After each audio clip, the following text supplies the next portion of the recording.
Hello friends, तो आज हम स्टार्ट करने जा रहे हैं। हमारा नया टॉपिक है स्टेट्स ऑफ मैटर। +1 क्लास की केमिस्ट्री का हमारे पास states of matter. States of matter के बारे में थोड़ा बहुत हमने फर्स्ट चैप्टर में भी पढ़ा था। मैटर की 3 स्टेट्स होती हैं, सॉलिड, लिक्विड और गैसेज। हम इस चैप्टर में डिस्कस करेंगे लिक्विड और गैसेज के बारे में डिटेल में, और सॉलिड के बारे में +2 क्लास का हमारा फर्स्ट चैप्टर है, वहाँ पे डिस्कस करेंगे। तो आज का हमारा जो टॉपिक रहेगा वो है स्टेट्स ऑफ मैटर। बहुत ही सिंपल लेकिन डिटेल स्टडी है। कुछ लॉज हैं जो गैसेस फॉलो करती हैं, तो वो हम डिफरेंट लॉज भी देखेंगे। तो स्टेट्स ऑफ मैटर में सबसे पहले पढ़ने से पहले स्टेट्स ऑफ मैटर में कि लिक्विड क्या होते हैं, गैसेस क्या होते हैं, वे कौन कौन से लॉ को फॉलो करते हैं, उनकी क्या क्या प्रॉपर्टीज होती हैं, इन सब को पढ़ने से पहले इस यूनिट का सबसे इंपॉर्टेंट पार्ट है, एक होता है वंडर वाल फोर्सेज। बहुत ही इंपॉर्टेंट पार्ट हमारे पास होता है वंडर वाल फोर्सेज।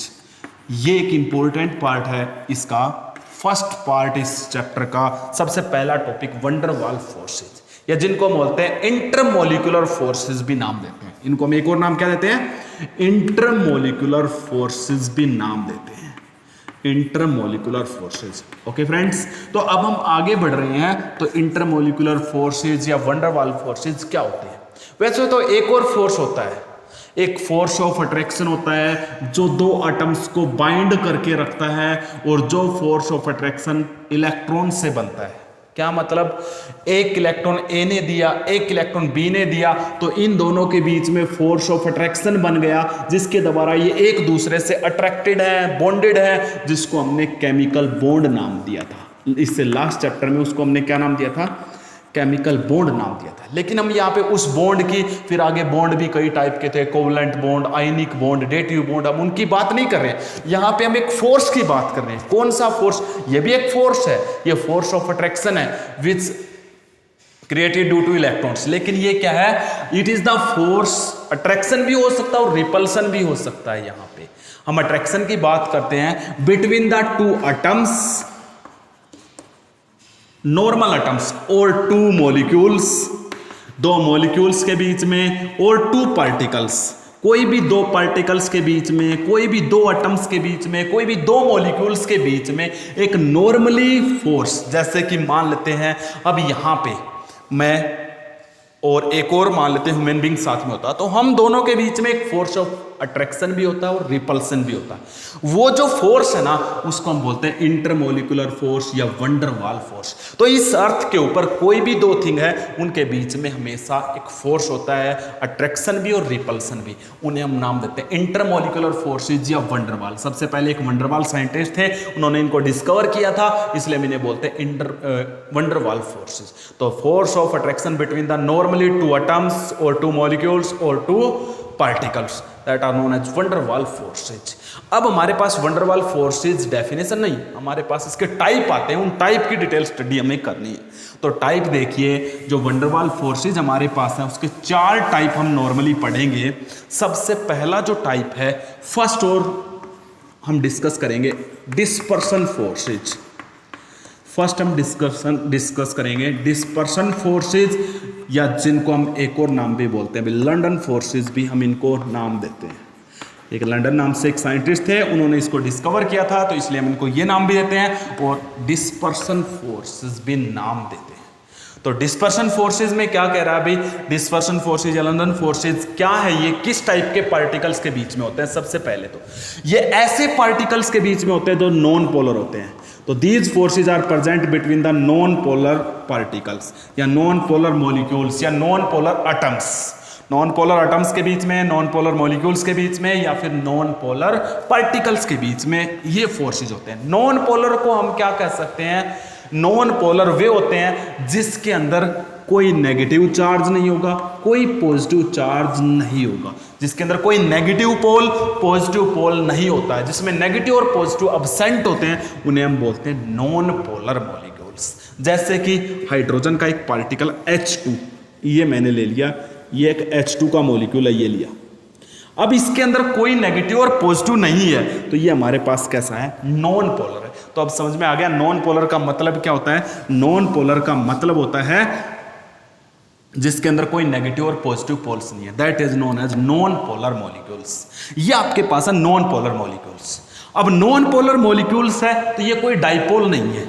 आपने इसे लास्ट चैप्टर में पढ़ा था डाइपोल के बारे में। डाइपोल वो होता है जिसके अंदर एक पॉजिटिव पॉइंट हो और दूसरा नेगेटिव, इसमें कुछ भी नहीं है, इसलिए ये डाइपोल नहीं है, ये डाइपोल भी नहीं है। ठीक है, एक और मॉलिक्यूल ले लिया, ये भी किसका मॉलिक्यूल ले लिया, H2 का, ये भी नॉन पोलर है, दोनों नॉन पोलर है। अब इन दोनों के बीच में एक फोर्स ऑफ अट्रैक्शन क्रिएट होगा, उसको हम नाम देते हैं डिस्पर्शन फोर्स। देखिए कैसे क्रिएट होगा, क्या होता है, कुछ इंस्टेंट के लिए इनके जो नॉन पोलर मॉलिक्यूल्स होते हैं, इनके जो इलेक्ट्रॉन्स होते हैं वो सिमेट्रिकल होते हैं। Electrons of the non polar molecules are symmetrical, symmetrical electrons होते हैं इनके अंदर। Electrons of the non polar molecule are symmetrical, यानी कि जो ये होते हैं इनके ये सिमेट्रिकल होते हैं, इनके इलेक्ट्रॉन सिमेट्रिकल होते हैं। मतलब इसके इलेक्ट्रॉन सभी जगह सभी डायरेक्शन में सेम होते हैं। मान लेते हैं यहां पे इलेक्ट्रॉन की संख्या जितनी है उतनी ही यहां पे है। जब दोनों साइड सभी जगह पे इलेक्ट्रॉन एक जैसे होंगे तो उसमें कोई नेगेटिव और पॉजिटिव क्रिएट नहीं होगा। तो ये कैसे होते हैं, सिमेट्रिकल होते हैं।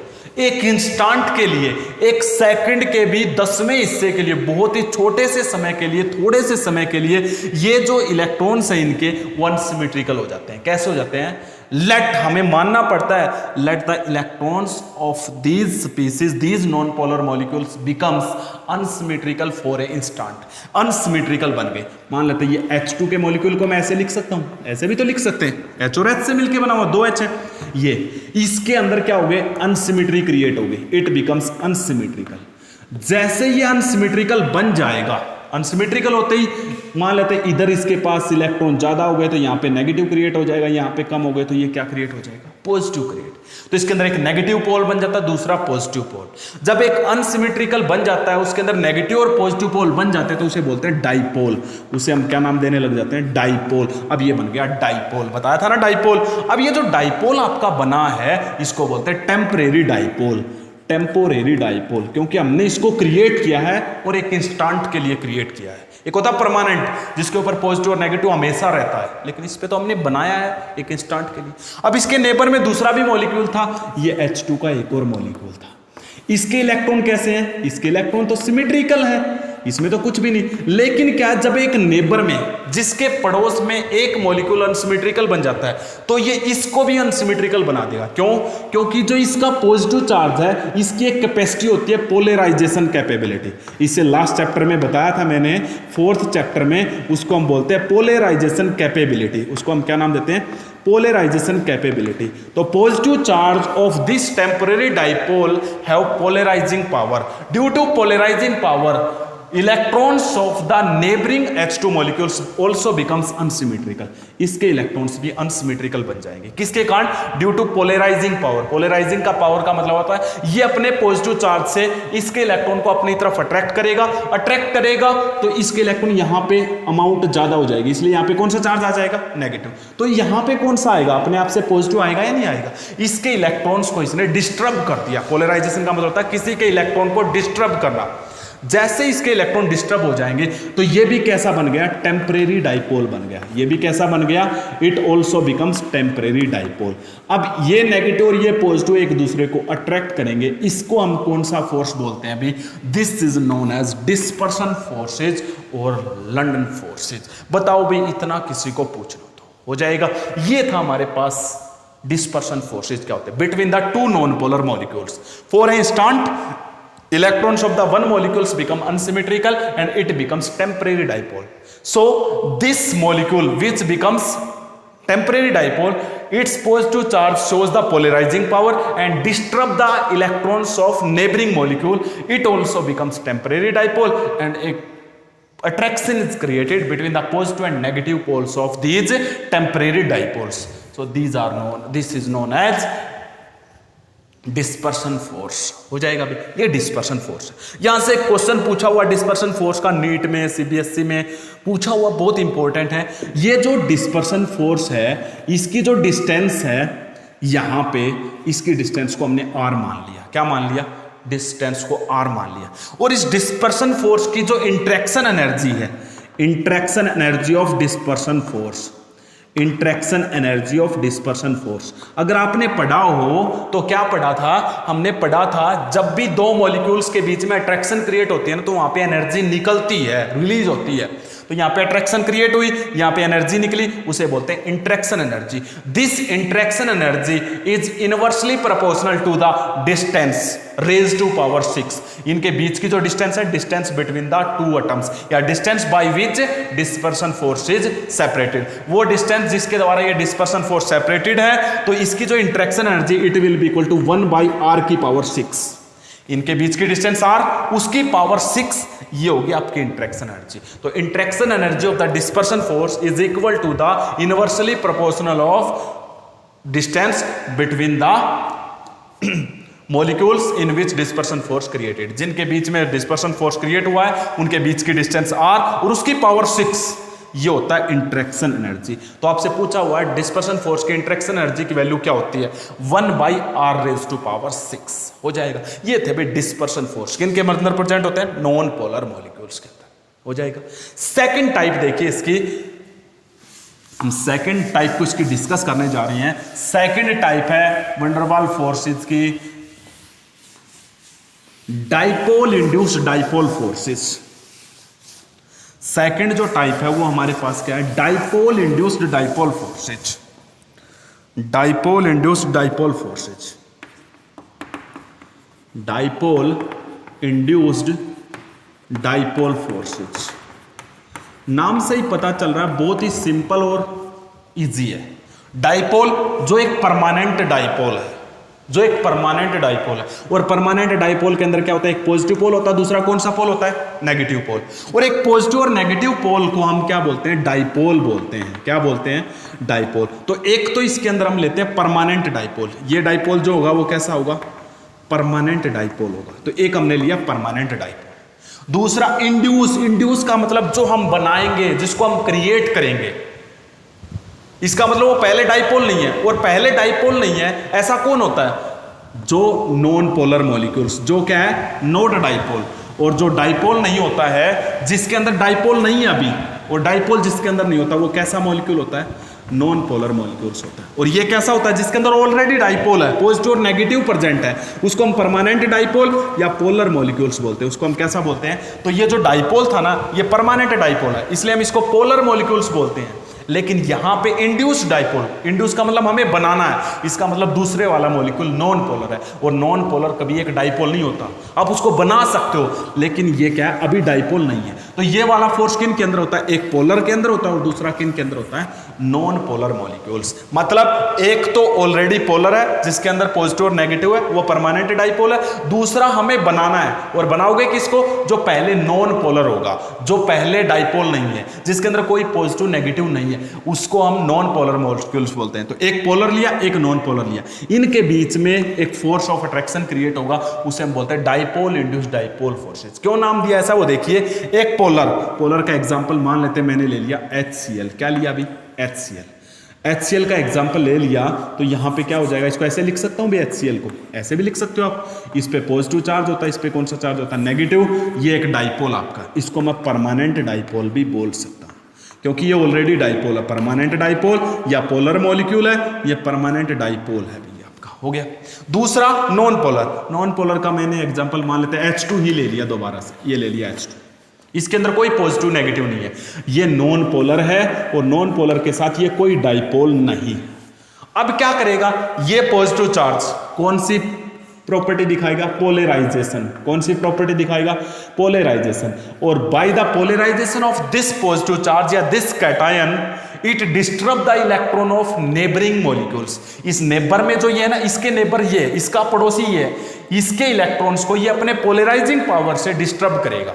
डिस्टर्ब करेगा तो इसके इलेक्ट्रॉन को अपनी तरफ खींचेगा, तो यहाँ पे इलेक्ट्रॉन की अमाउंट ज्यादा हो जाएगी, हाई हो जाएगी, इसलिए यहाँ पे नेगेटिव चार्ज क्रिएट हो जाएगा, और यहाँ पे कैसा हो जाएगा, पॉजिटिव। यानी कि इसके इलेक्ट्रॉन को इसने अनसिमेट्रिकल बना दिया।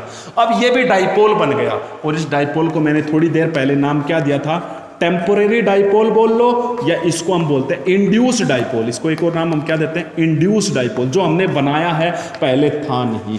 इसलिए अब इसका पॉजिटिव और इसका नेगेटिव एक दूसरे को अट्रैक्ट करेंगे, इस अट्रैक्शन को हम कौन सी अट्रैक्शन बोलते हैं, डाइपोल इंड्यूस्ड डाइपोल। पता चला डाइपोल इंड्यूस डाइपोल क्यों बोलते हैं? अरे ये डाइपोल था, इसको हमने बनाया है, इसलिए हम इसको क्या नाम देते हैं? Dipole induced dipole forces. ये आपके पास था, इसको बोलते हैं डाइपोल इंड्यूस्ड डाइपोल फोर्सेस। इसकी भी जो इंटरेक्शन एनर्जी होती है ना, डाइपोल इंड्यूस्ड डाइपोल फोर्सेस की जो इंटरेक्शन एनर्जी होती है, उसकी भी वैल्यू सेम होती है 1/r⁶। मतलब इनके बीच की जो डिस्टेंस है उसको r मान लिया और उसकी पावर क्या रखोगे? 6 मानोगे।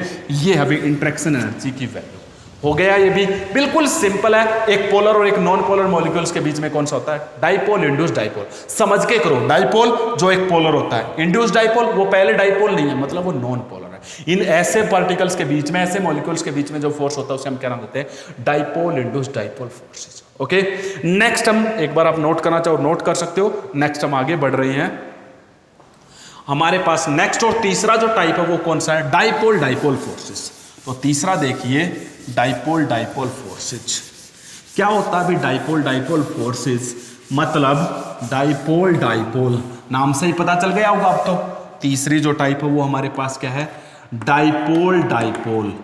मतलब ये डाइपोल है, डाइपोल हमेशा कैसा होता है? पोलर। ये भी डाइपोल है, इसका मतलब ये भी कैसा होता है? पोलर। क्योंकि डाइपोल का मतलब होता है जिसके अंदर पॉजिटिव और नेगेटिव चार्ज हो। जिसके अंदर पॉजिटिव और नेगेटिव हो वो पोलर, इसमें भी पॉजिटिव और नेगेटिव, यानी कि दो पोलर मॉलिक्यूल्स के बीच में जो फोर्स ऑफ अट्रैक्शन होता है उसे हम क्या नाम देते हैं? Dipole dipole forces. तो it is the force of attraction which is present between the two polar molecules called dipole dipole forces. जैसे कि ये दोनों परमानेंट डाइपोल हैं, ऑलरेडी डाइपोल हैं, इसलिए हम इन्हें क्या नाम देते हैं? Dipole dipole forces. Example HCl है। HCl में इस पे नेगेटिव चार्ज होता है, इस पे पॉजिटिव। ये परमानेंट डाइपोल है। दूसरा HCl का मॉलिक्यूल ये ले लिया, ये भी पॉजिटिव और ये नेगेटिव। अब इसका नेगेटिव इसका पॉजिटिव अट्रैक्ट करेंगे, इस अट्रैक्शन को हम क्या बोलते हैं? Dipole dipole forces. समझ आया या नहीं आया? अरे बिल्कुल सिंपल है। दो पोलर मॉलिक्यूल्स नेगेटिव और पॉजिटिव तो अट्रैक्ट करते हैं। ये एक अट्रैक्शन है, सिंपल आउटर अट्रैक्शन है ये, इसलिए इसको हमने वंडर वाल फोर्स की टाइप में रखा है। ये कोई बॉन्ड नहीं बनता, जैसे ये तो बॉन्ड है एक आयनिक बॉन्ड, ये अट्रैक्शन है। इस अट्रैक्शन को हम बोलते हैं डाइपोल डाइपोल फोर्स। अब डाइपोल डाइपोल फोर्स की जो इंटरेक्शन एनर्जी वो कितनी होती है? इंटरेक्शन एनर्जी वेरी करती है, अभी वो आपको देखनी पड़ती है। Interaction energy is equal to 1/r⁻³ भी होता है। Interaction energy is equal to 1/r⁻6 भी होता है। ये दोनों होते हैं कब? अगर हम ये जो लिया हमने, ये दोनों मॉलिक्यूल्स अगर सॉलिड है, if the both polar molecules are solid, अगर जो पोलर मॉलिक्यूल्स जिनके बीच में डाइपोल डाइपोल फोर्स प्रेजेंट है अगर वो सॉलिड है तो क्या हो जाएगी? Interaction energy will be equal to 1/r⁻3। और अगर ये सॉलिड को छोड़कर कोई और है, मान लेते हैं ये दोनों लिक्विड, जैसे HCl आपने सुना होगा लिक्विड है, तो इनके बीच की जो interaction energy it will be equal to, इनके बीच की जो डिस्टेंस r उसकी पावर 6। तो if the dipole dipole force present in the solid then the interaction energy will be equal to 1/r⁻3। Other than solid then it will be equal to 1/r⁻6। Liquid और gas है तो ये, और solid है तो ये, यानी कि डाइपोल डाइपोल फोर्स सॉलिड की बात करते हैं, सॉलिड के बीच में, तब ये लिक्विड की बात करते हैं, और गैसेस की बात करते हैं तब ये थी भी तीसरी टाइप। हो जाएगा, बिल्कुल सिंपल है, कर लोगे। फिर भी कोई डाउट रहता है कमेंट सेक्शन आपके लिए बनाया, आप डाउट रखिए, मैं सोल्व करवाऊंगा। फोर्थ और लास्ट इसकी टाइप है वंडर वाल फोर्सेज की हाइड्रोजन बॉन्डिंग। बहुत ही इंपॉर्टेंट है अभी हाइड्रोजन बॉन्डिंग, बार बार हम पढ़ते हैं इसे, लास्ट चैप्टर में भी थी भी ये, जो हमारा केमिकल बॉन्डिंग का 4th चैप्टर था उसमें भी थी। हम हाइड्रोजन बॉन्डिंग के बारे में डिस्कस करेंगे, तो देखिए डिटेल में थोड़ा सा डिस्कस करेंगे। हाइड्रोजन बॉन्डिंग ये भी एक वंडर वाल फोर्स ऑफ अट्रैक्शन की टाइप है। इन सब में जो आप 4 टाइप पढ़ोगे ना, सबसे स्ट्रॉन्ग बॉन्डिंग होती है कौन सी? Hydrogen bonding. It is the most strong bonding among the van der Waals forces. Van der Waals forces के 4 टाइप है, उन सब में सबसे स्ट्रॉन्ग बॉन्डिंग है। कहाँ पे होती है? ऐसे पार्टिकल्स के बीच में होते हैं, ऐसे मॉलिक्यूल्स के बीच में होते हैं जिनके अंदर OH, NH या फिर आपके पास FH, इस टाइप के पोलर पार्ट प्रेजेंट होते हैं। तो it is present in that molecules in which OH, NH और FH type bonding is present. जिनके अंदर ये प्रेजेंट होता ना, वहां पे हाइड्रोजन बॉन्डिंग। हाइड्रोजन बॉन्डिंग ये मत समझना भाई ये हाइड्रोजन ने बॉन्ड बना दिया तो ये हाइड्रोजन बॉन्ड है, नहीं। हाइड्रोजन बॉन्डिंग समझना, जिनके अंदर इस टाइप के पार्ट होंगे ना, जिन मॉलिक्यूल्स के अंदर, दैट शोज हाइड्रोजन बॉन्डिंग। और ओरिजिनली क्या है, जब हाइड्रोजन 2 इलेक्ट्रोनेगेटिव एलिमेंट के बीच में आ जाता, ध्यान से सुना पूरी बात, आपका हाइड्रोजन 2 इलेक्ट्रोनेगेटिव एलिमेंट, और इलेक्ट्रोनेगेटिव भी कौन कौन से? फ्लोरीन, ऑक्सीजन और नाइट्रोजन। केवल ये 3 एलिमेंट अगर कहीं पे हैं और इन 3 में से कोई 2 के बीच में हाइड्रोजन आ गया तो वहां पे हाइड्रोजन बॉन्डिंग क्रिएट होने के चांसेस हैं। अगर इनको छोड़कर कोई और है तो नहीं क्रिएट होंगे। हाइड्रोजन बॉन्डिंग केवल ये 3 क्रिएट कर सकते हैं। क्यों? क्योंकि ये पूरी टेबल में सबसे ज्यादा इलेक्ट्रोनेगेटिव एलिमेंट है, because their electronegativity is very high. क्या कह रहा है? जैसे कि मैंने एग्जाम्पल लिया वाटर का, वाटर को मैं ऐसे लिख सकता हूं HOH। एक एग्जाम्पल और लिख दिया, ये भी HOH, ये भी वाटर है, HOH, ये भी वाटर है। ये वाटर के पार्टिकल्स हैं या नहीं है? ये वाटर के पार्टिकल्स हैं। अब ये हाइड्रोजन देखिए, इधर से भी इलेक्ट्रोनेगेटिव एलिमेंट मिल गया इसको, इधर से भी इलेक्ट्रोनेगेटिव। मैंने कहा था 2 इलेक्ट्रोनेगेटिव एलिमेंट के बीच में हाइड्रोजन आ गया। दोनों ये सेम भी हो सकते हैं, अलग अलग भी हो सकते हैं, कोई दिक्कत नहीं है। लेकिन क्या ये जो हाइड्रोजन आया ना, इसने एक बॉन्ड सिंपल बॉन्ड बना रखा है। सिंपल बॉन्ड मतलब जो हमने इससे पिछले चैप्टर में पढ़े थे, ionic bond, covalent bond, dative bond, कोई भी बॉन्ड हो सकता है। ये तो एक सिंपल बॉन्ड है जिसके अंदर इलेक्ट्रॉन का यूज हुआ है। ओके, तो ये एक सिंपल बॉन्ड है। तो अब क्या करेगा, ये जो बॉन्ड होता है ना, तो ये पोलर होता है। तो this bonding is present in which OH, NH and FH type polar part are present. ये पोलर पार्ट होते हैं क्योंकि अब इसके ऊपर कौन सा चार्ज होगा? नेगेटिव, और इसके ऊपर कौन सा चार्ज होगा? पॉजिटिव। ये डेल्टा वर्ड पता है क्यों लगा? स्मॉल पॉजिटिव और स्मॉल नेगेटिव। इसके ऊपर भी क्या होगा? स्मॉल नेगेटिव और स्मॉल पॉजिटिव। मुझे बताओ भी, मैंने ऑक्सीजन पे नेगेटिव, हाइड्रोजन पे पॉजिटिव क्यों लगाया? अरे अभी अभी तो बताया, क्योंकि ये तीनों कैसे? इलेक्ट्रोनेगेटिव, और इलेक्ट्रोनेगेटिव पे हमेशा कौन सा आता है? Negative charge. तो इसके ऊपर नेगेटिव, इस पे पॉजिटिव, इस पे नेगेटिव। अब मुझे ये बताओ, इसका नेगेटिव और इसका पॉजिटिव अट्रैक्ट करेंगे या नहीं करेंगे? इस इंटरेक्शन को बोलते हैं भी हाइड्रोजन बॉन्डिंग। यहां पे बताओ मुझे, इसके ऊपर कौन सा चार्ज आएगा? पॉजिटिव, इसके ऊपर कौन सा चार्ज आएगा? नेगेटिव। ये जो इंटरेक्शन बन रही है इसे बोलते हैं हाइड्रोजन बॉन्डिंग। इसलिए वाटर के पार्टिकल्स के बीच में हाइड्रोजन बॉन्डिंग होती है। और हाइड्रोजन बॉन्डिंग क्या प्रोवाइड करती है? अगर इसमें हाइड्रोजन बॉन्डिंग नहीं होती ना, तो वाटर गैसेज फॉर्म में मिलता। तो वाटर लिक्विड क्यों है? ये क्वेश्चन पूछा जाता है, why water is liquid? Because it contain hydrogen bonding. बस एक लाइन का आंसर देना है, because it contain hydrogen bonding. आपसे पूछे तो वाटर है हाई बॉइलिंग पॉइंट, वाटर का बॉइलिंग पॉइंट भी हाई होता है। क्यों होता है? उस केस में भी हम यही रीजन देते हैं, वाटर है हाई बॉइलिंग पॉइंट, वाटर है हाई बॉइलिंग पॉइंट। तो उसका भी रीजन क्या है? Because water contain hydrogen bonding. Water के अंदर हाइड्रोजन बॉन्डिंग है, और हाइड्रोजन बॉन्डिंग केवल तब होगी जब इन 3 एलिमेंट के बीच में हाइड्रोजन आएगा, और उसने एक के साथ बॉन्ड बना रखा है, दूसरे के साथ वो हाइड्रोजन बॉन्डिंग। ये एक वाटर का मॉलिक्यूल्स था, ये एक अलग है। 2 अलग अलग मॉलिक्यूल्स का यूज हुआ है। इस मॉलिक्यूल का हाइड्रोजन यूज हुआ है, इस मॉलिक्यूल का ऑक्सीजन यूज हुआ है। एक और एग्जांपल, अल्कोहल सुना है? अल्कोहल का फॉर्मूला क्या होता है? ROH। ये देखिए, ये एक अल्कोहल का मॉलिक्यूल है। दूसरा एक और ले लेता हूं मैं, HOR। ये ले लीजिए, ले लिया। ये भी एक अल्कोहल का मॉलिक्यूल है, HOR। ये लीजिए, ये भी एक अल्कोहल का मॉलिक्यूल है। हो गया। अब यहां पे देखिए, अल्कोहल का मॉलिक्यूल है, ये क्या चार्ज आएगा? नेगेटिव। इसके ऊपर कौन सा चार्ज आएगा? पॉजिटिव। इसके ऊपर कौन सा चार्ज आएगा? पॉजिटिव। इसके ऊपर कौन सा चार्ज आएगा? नेगेटिव। तो क्या है? When the hydrogen is present between the 2 electronegative element, then at the one side it form the simple bond, but other side with the other molecule, with the other molecule। देखो, एक side तो इसने bond बना रखा है, दूसरे side इस hydrogen ने अब क्या किया? दूसरे मॉलिक्यूल के इलेक्ट्रोनेगेटिव एलिमेंट के साथ दूसरे ये देखो, ये अट्रैक्शन क्रिएट हुई। इसे हम क्या नाम देंगे? Hydrogen bonding. यहाँ पे भी ऐसे ही, इस पे पॉजिटिव आएगा, इस पे नेगेटिव। अब ये नेगेटिव और पॉजिटिव अट्रैक्ट करेंगे, इसे बोलते हैं हाइड्रोजन बॉन्डिंग। तो क्या है?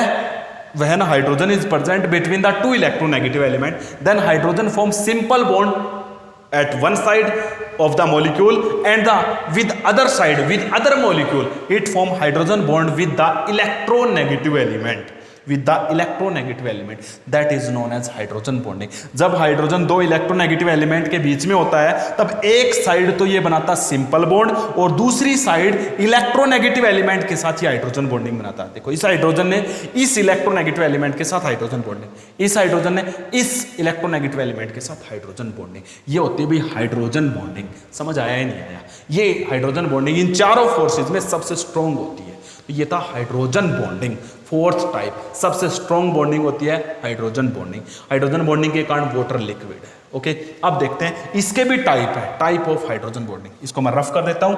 ओके, तो टाइप ऑफ हाइड्रोजन बॉन्डिंग देखते जाइएगा। हाइड्रोजन बॉन्डिंग के कितने टाइप हैं उनको हम डिस्कस करेंगे। Type of hydrogen bonding, type of hydrogen bonding जो हाइड्रोजन बॉन्डिंग होती है उसके दो टाइप हैं भाई, कौन कौन से, ध्यान से देखना भाई। एक को हम बोलते हैं इंटरमोलिक्यूलर, इंटरमोलिक्यूलर, और दूसरी क्या होती है, इंट्रामोलिक्यूलर। बहुत डिफरेंस है भी, इसका भी मैं आपको एक एग्जांपल पेश करूंगा। इंट्रामोलिक्यूलर बहुत काम आएगा भी। ये जो हाइड्रोजन बॉन्डिंग बनाई है ना, ये इंटरमोलिक्यूलर की टाइप है। क्यों? ये एक मॉलिक्यूल अलग है, ये एक मॉलिक्यूल अलग है, दो अलग अलग मॉलिक्यूल के बीच में बिटवीन द टू और more than two molecules, that bonding is known as inter. Inter का मतलब होता है बिटवीन द मॉलिक्यूल्स, और ये क्या, इंट्रा, एक with in the molecule, the hydrogen bonding which is present with in, एक ही। देखिए एग्जांपल,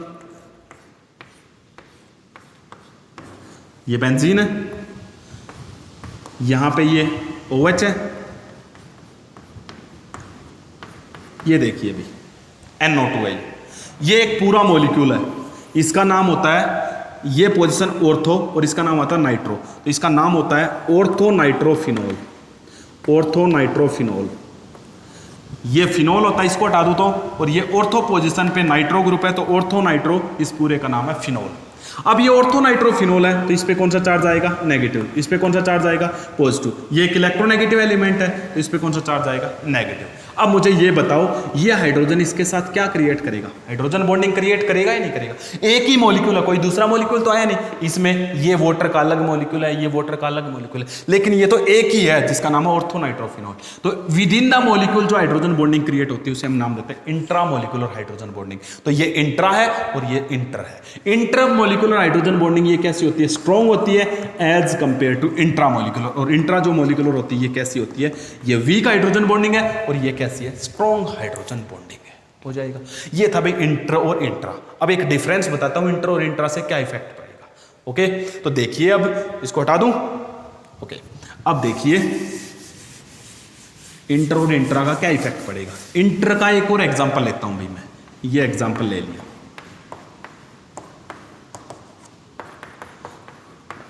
ये देखिए, इसका नाम क्या है पता है, बिल्कुल पहले वाले के जैसा ही है।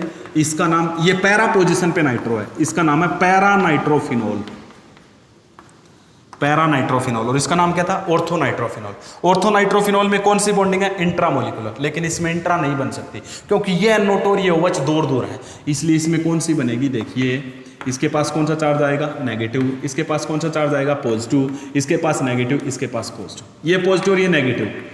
ये एक अलग मॉलिक्यूल है और ये एक अलग अलग मॉलिक्यूल था, दो अलग अलग मॉलिक्यूल के बीच में क्रिएट हुई, दो मॉलिक्यूल्स के बीच में क्रिएट हुई, तो ये कौन सी बॉन्डिंग है, इंटरमोलिकुलर हाइड्रोजन बॉन्डिंग है, और ये कौन सी है, इंट्रा। इसलिए ये स्ट्रॉन्ग बॉन्डिंग है, ये वीक बॉन्डिंग है। तो यहां से क्वेश्चन पता क्या बनता है, पैरा नाइट्रोफिनोल का बॉइलिंग पॉइंट जो होता है ना, इसका बॉइलिंग पॉइंट हाई है और ऑर्थो नाइट्रोफिनोल का बॉइलिंग पॉइंट लो है। Give reason why. Para nitrophenol है high boiling point as compare to ortho nitrophenol, give reason why. बहुत इंपॉर्टेंट, तो वहां पे आप क्या आंसर दोगे, क्योंकि para nitrophenol contain intermolecular hydrogen bonding which is the strong bonding, so it have high boiling point, but in ortho nitrophenol intramolecular hydrogen bonding is present which is the weak bonding, so it have low boiling point. इसका boiling point लो होता है और इसका boiling point कैसा होता है, high. Okay, तो चारों फोर्सेज को मैंने डिस्कस किया है, और जो क्वेश्चन नीट में भी बन सकते थे मैंने बता दिया। ये नीट का क्वेश्चन है जो बना हुआ है, और वो भी नीट का है, वाटर इज लिक्विड व्हाई। तो ये मैं साथ साथ CBSE बोर्ड नीट के क्वेश्चन आपको बताते जा रहा हूं, तो इनको ध्यान से सुना करो, और मेरे चैनल पे या आपके चैनल MS पथेरिया पे आपको कंप्लीट सिलेबस मिलने वाला है, इसलिए मेरे साथ बने रहिए। Okay, thank you.